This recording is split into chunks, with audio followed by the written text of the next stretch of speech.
Welcome to the Lemons and Pineapples podcast. I'm your host, Emma O'Brien, personal development coach, heart math practitioner, dog photographer, and entrepreneur. In this podcast, I share tools, strategies, and amazing guest interviews to help you improve your mindset and your well-being with a sprinkle of fun and probably some mention of dogs along the way. So without further ado, let's squeeze the day. Before we jump into today's episode, I'm looking for a handful of people who can beta test a new coaching package I'm offering. I work with people who are stuck in their lives or careers and would like support in making changes, as well as people who battle with the effects of stress and anxiety. If you feel you would benefit from some coaching, which I'm going to offer at a 50% discount for my beta testers, please send me a DM on Instagram at Emma O'Brien Coach and we can arrange a time to chat. Hi folks, welcome to episode 20 of the podcast. Today my guest is Stacey Uhrig and we are talking about how your hidden beliefs might be holding you back, which is a super juicy topic and one I'm really excited to dive into. First, let me share a little bit of background about Stacey. So Stacey Uhrig journeys between some of life's most difficult topics around mental health. She has two core beliefs. There is a gift in every challenge and there is a purpose in the pain. Stacey believes that life is a series of experiences divinely designed for us, and it is her goal to help you flip your mindset and see your life challenges and experiences through a more relevant lens. She's a certified trauma recovery coach, certified in hypnosis, and a rapid transformational therapy practitioner. She's a speaker, podcast host of Flip That Shit, and sees clients one-on-one in her private practice. Welcome to the podcast, Stacey. Thanks for having me. It's great to have you here. So we're talking today about hidden core beliefs, which some people might be familiar with. We're going to dive a bit deeper into that. You mentioned in your bio two of your core beliefs, which sound like very supportive core beliefs, because I think sometimes we have the impression that core beliefs are always negative, which they're not. But I'd like to know more about the ones that are not serving us. Yeah, so I think a lot of us walk around with core beliefs that are not productive.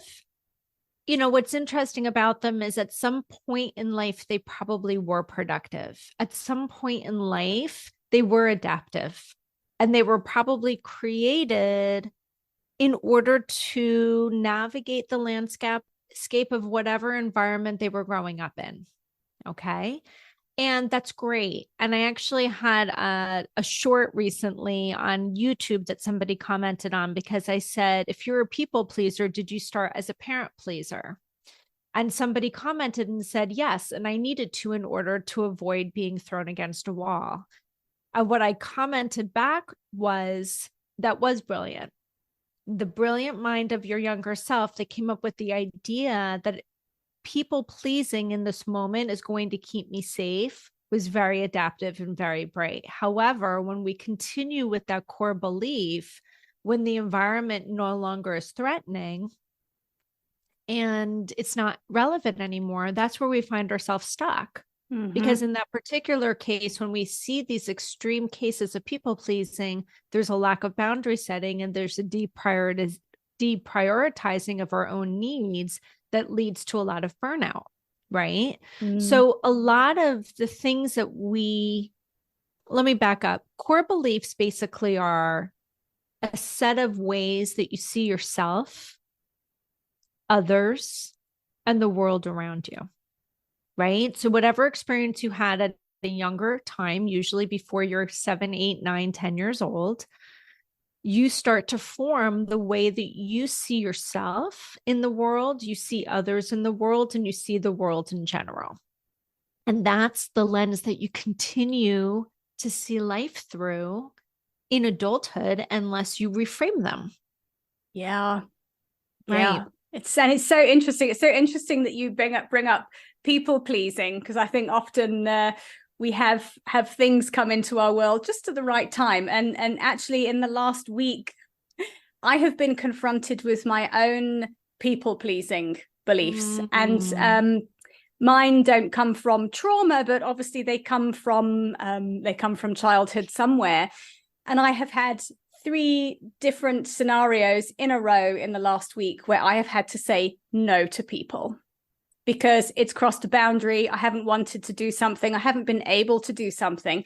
And I found myself feeling really guilty about it. And I had to sit and kind of process through, why am I feeling guilty for stating something, putting a boundary down, because what they're asking me to do is not possible, or I would resent doing it and I don't want to do it.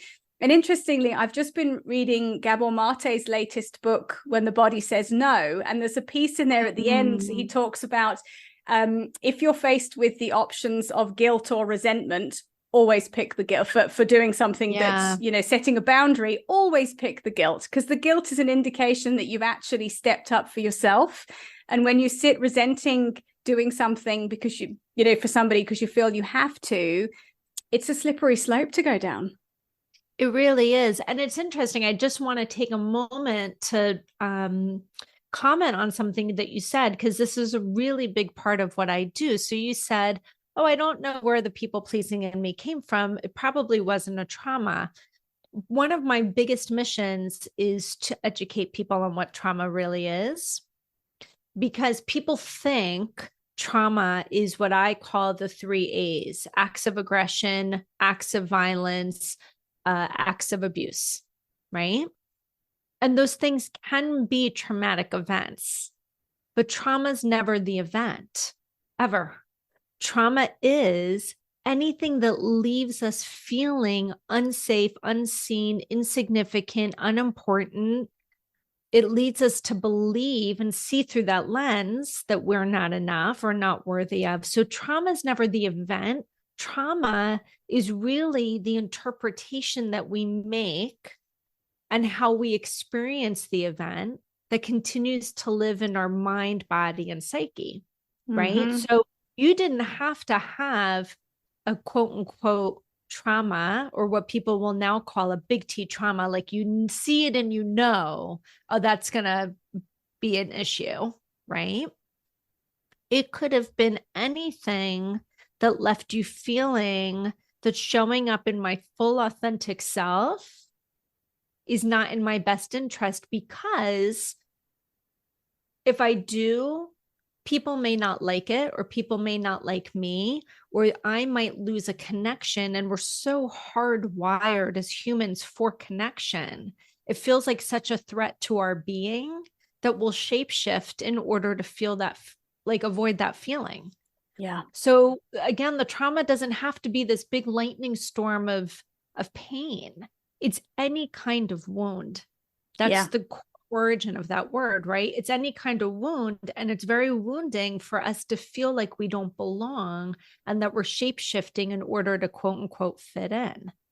Yeah, and I think that's such a valuable point you've made about the big T versus little t trauma. Because for me, with you saying that you had somebody comment that they were a people pleaser to avoid being thrown against a wall, well, that wasn't my reality at all. Right. So fortunately for me, but you are right in that it's very easy to kind of brush over, oh no, nothing bad happened. But you're right. These core the unhelpful core beliefs are adaptive behaviors to circumstances when we were small. Yeah. You could have a circumstance where at home things are solid, but yet at school you're feeling less than for whatever reason, or maybe you're socially having a hard time on the playground, or maybe you have a learning difference or not, but you feel insecure at school. And again, we're going to shapeshift. I always say, as young children, we shed authentic layers of ourselves in order to meet the needs of others so they'll meet our need. Yeah. Right? So we'll shed this authentic piece of ourselves in order for you to like me, because being connected is a need that I have. So it can be very, very, in certain terms, covert. Like you don't even know that you're doing it. It's not a conscious act, but we so desire to be a part of the whole And anything that gives us the indication that we may not be can be resolved as shame or guilt or whatever the feeling is, but it can be very uncomfortable. And we'll do what we can to avoid that discomfort because our Yeah. mind and body's job is to protect us and keep us safe. Yeah. Right. Yeah. So it can be Yeah. so simple. But Yeah. if the core belief, we were talking about core beliefs that are not relevant, if the core belief is I have to show up a certain way in order to be a part of the greater whole, I can't tell you how many people sit on my couch at 30, 40, 50, 60 years old and I say, "Who are you?" And they say, "I don't know." Yeah, I don't know, because I've had this mask on for so long of showing up in Right. the way I think I'm supposed to show up, what's expected of me. Yeah, and I think I've part of me, that makes me very sad that people Mm, go through life like that. But I guess to an extent, many of us are doing that. I mean, take my people pleasing, for example. I think it's something that I look at it and think, like your point of there's always lessons in something. And when it happened 3 times in a row, I thought, there's an opportunity here for me to change yeah. something. And I'm being invited to put boundaries down repeatedly. But it was exhausting for me. I Look, found it it doesn't feel exhausting. good. I set a boundary yesterday with someone and it made me feel very uncomfortable. And I spent a lot of the day saying to my husband, I feel very guilty about setting that boundary because I knew it wasn't going to be beneficial to the person at the time. But I also felt strongly in my gut as to why I set the boundary. And even I, who coach people on this, I felt very uncomfortable, right? And I was going through it in my head quite a bit, but I knew, to your point, had I not set the boundary, there would have been resentment, Mm-hmm. right? So Yeah. we still want to be loved, we still want to be connected, we still want to be seen as valuable. And sometimes that feels like a threat when we set a boundary. Mm-hmm. But I have a sign behind me and it says, know your truth and trust your knowing. And I just had to keep saying that to myself. Remember why you set the boundary and trust yourself that you know what you're doing. Absolutely. And I think I like what you said about you kind of had that feeling in your gut, and it's getting back in touch with our what's okay for us and what's not okay, and listening to those somatic signals of, because Yeah. generally we will know if we tune in, this feels good, this doesn't feel good. And are you prepared to pay the price of the resentment for doing something you don't want to do? And for me, it was an absolute hard nope. I'll take the feeling a bit guilty for a little while and just process through it.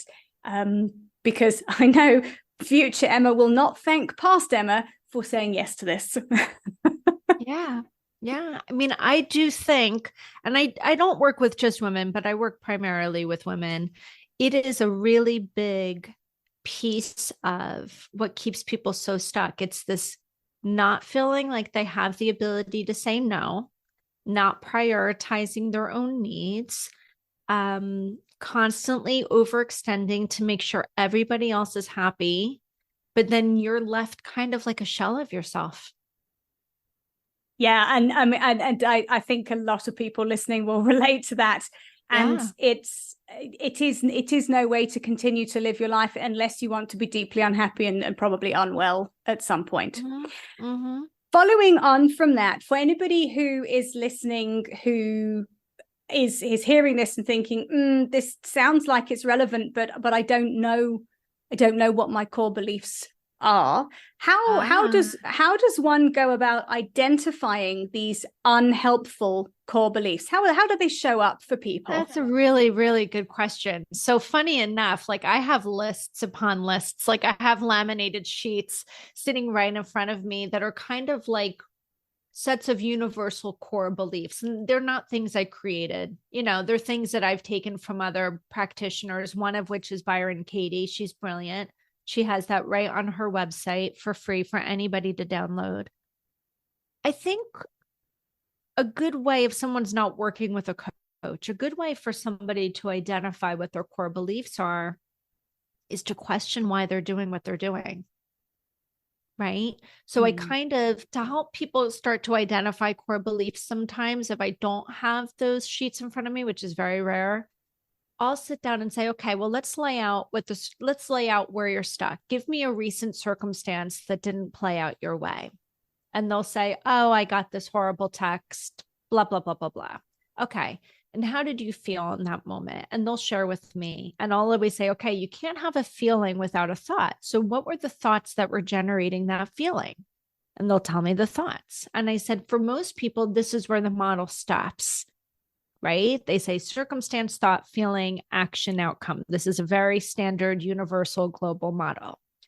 What's missing in that is that your thoughts are generated by the view through which you see the world.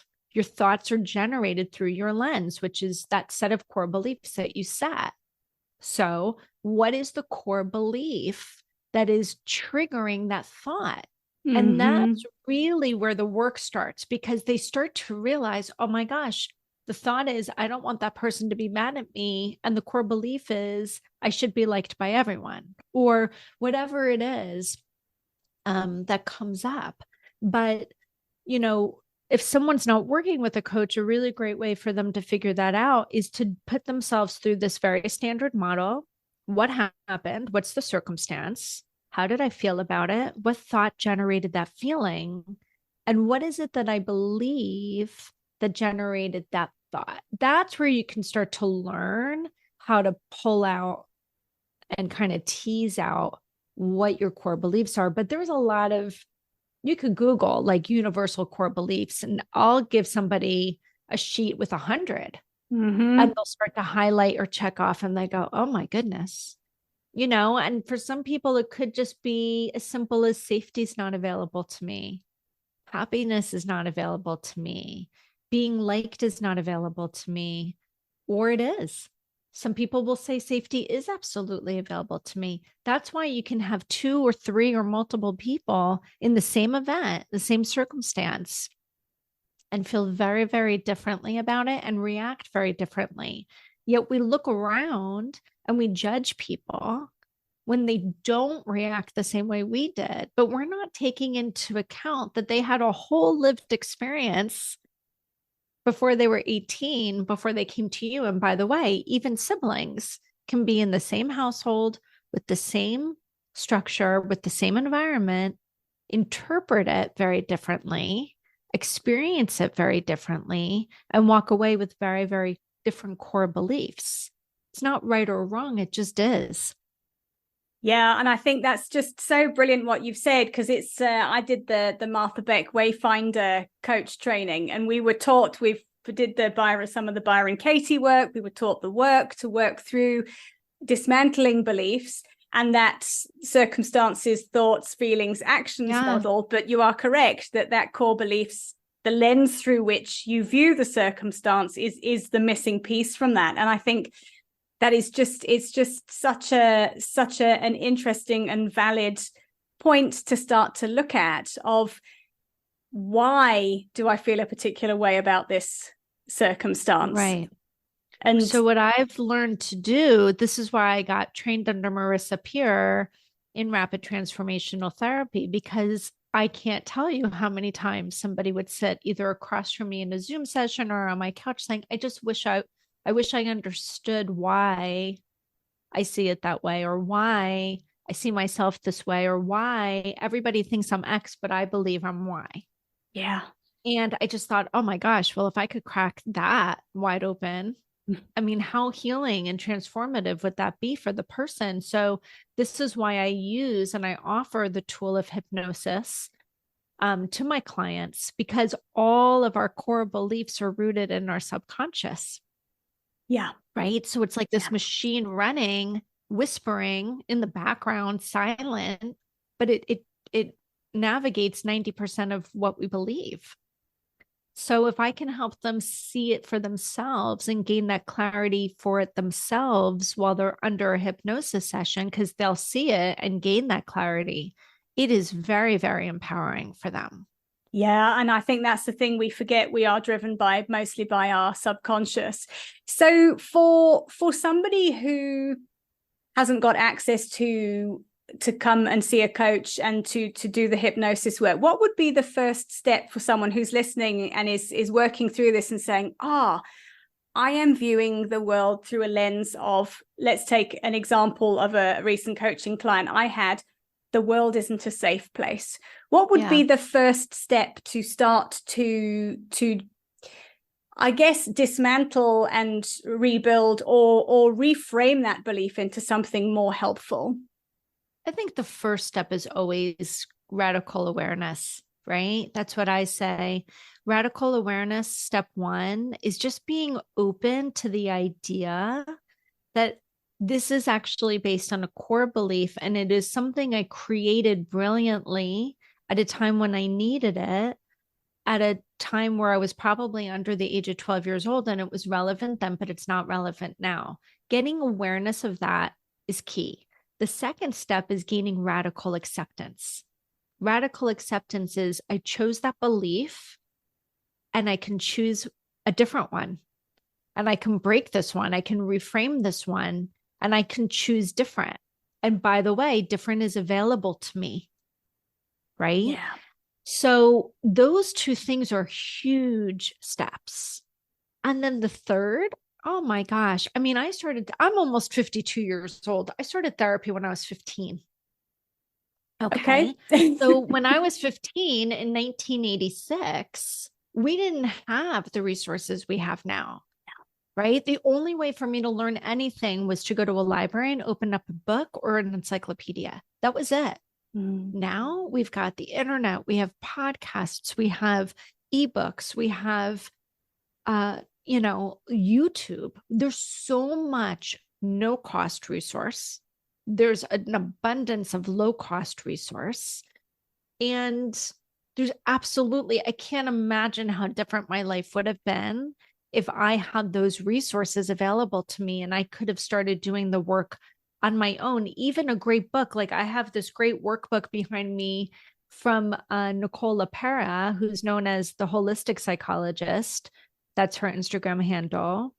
And she has two great books, but one of them's a workbook. That's a low cost resource. What does that book cost? $25 maybe? But to be able to sit there and have her guide you through the work if you can't afford, it's brilliant. So we're in a day and age where there's no excuse, right? Other than the core belief that probably leads you to believe that healing is available to everybody else except for yourself. And what I'll say is healing is available to everybody that wants it. Yes. Sometimes not feeling healed is part of the trauma because it's more comfortable to be in that discomfort because it's what's familiar. Right. Yeah. And I think this has been a theme for quite a few of my conversations I've had with folks on the podcast is often we're very stuck in a space that we don't like, but we don't make a change to get out of it because we don't know what is out of the comfort zone. And even though the comfort zone's awful, at least we know what goes on here. We know what level of awful we're dealing with. And I think if you're coming from a lens of being the world isn't safe and or not being capable, it's really hard to step out of a comfort zone. And I'm very grateful for what you've shared today, because I think it's hugely empowering sometimes just to know that if you are stuck, there are a few shifts you can make to start you don't have to stay stuck. There are some shifts you can make on your own to start to move yourself. I'm a coach, you're a coach. We both know the massive, massive value of finding someone who can help facilitate the healing work for you. It'll happen far faster. It'll happen, it's always a little bit messy around the edges, but at least you have that support system. You don't have to do it on your own. And I think that's another really important point to make is it can be an inner work, a personal development journey, a healing journey is hard, but you don't have to do it on your own. Right. Yeah, I agree 100%. And I always give this image to people that are considering working with a client or with a coach. I always say, imagine that you're on a path in the woods and you come up to this big, dense, round forest, this big, dense cluster of trees. And around the edge of the forest is a path. So you either can go through the forest or you can go around the forest. And very often people know going through is a shorter way. Okay. But going through is also going to be very, very painful because there's brush in there and there's thorns in there and there's tree trunks that you're going to trip over. And so maybe they start off going in and they get so beat up and bruised and bloody, they end up taking the path around. And I call that path the path of least resistance, right? You're still going to get to the end, but you didn't go through. And when you go through, that's when you learn about yourself. How do I navigate life? How have I done it in the past? And how can I do it differently? So very often I see myself as a coach, as a guide through the forest. I'm like, I'm just there with a lantern. I've been through this maybe 50 times myself. And I've been through it 100 other times with other people. So I can kind of tell you this one's going to hurt. This one's is going to leave a mark when you're gaining this lesson, you're learning how to hurdle this obstacle. However, I'm going to be right there with you. You're not alone. It's a safe space in that respect. But once you get over it, you're going to have proven to yourself that you can. So when you get through that forest and you're beat up and you're bloodied and you're bruised, at least you've learned so much. So the next time you come up to the forest, because you'll have a much better way of navigating it versus continuing to take this path of least resistance. The path of least resistance, it just has no lessons to be learned. And if I go back to what you said earlier, which is life is a series of experiences divinely designed for you, and that there's a gift in every challenge and purpose in all pain, you can't realize that when you're taking the path of least resistance. Right. Mm-hmm. So people love that analogy because they know they have to go through. They've tried going through. It's never been easy. When you start doing this work, it sucks. It's not good. It hurts. You're going to feel maybe worse before you're going to feel better, but you will feel so empowered when you get to that other side. Right. Mm-hmm. So I always like to use that analogy, and it seems to work really well. People can envision that. Yeah, and I think in the overcoming of difficult things, you build that emotional resilience. And when you've overcome something difficult one time, you have that inner confidence that you can overcome it again, and it gets easier and easier. Life throws things in the path.